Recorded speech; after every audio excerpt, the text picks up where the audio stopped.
Nama selebgram asal Makassar Nur Utami kini disorot usai Barreskrim Polri menetapkan dirinya sebagai tersangka dalam kasus tindak pidana pencucian uang jaringan narkoba Freddy Pratama. Freddy Pratama diketahui saat ini sedang diburu polisi karena menjadi bandar besar narkoba untuk Indonesia dan lintas negara. Setelah selebgram asal Aceh, kini selebgram asal kota Makassar terlibat dalam tindak pidana pencucian uang tersebut. Ia ditangkap usai pulang umroh.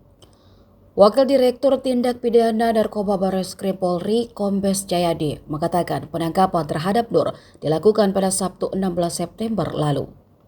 Suami Nur diduga sebagai pengendali peredaran narkoba wilayah Sulawesi Selatan. Jayadi menjelaskan keterlibatan Nur hanya menikmati uang hasil peredaran narkoba yang dijalankan S selaku suaminya.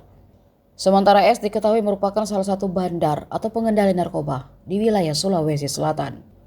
Tak sendiri, S dibantu dengan bandar lainnya yang juga menjadi tersangka berinisial WW. Nur Utami dikatakan tidak menggunakan narkotika tetapi memanfaatkan aset-aset hasil dari penjualan narkotika suaminya. Usai penangkapan Nur Utami, polisi melakukan penyitaan aset dengan total senilai 7 miliar rupiah.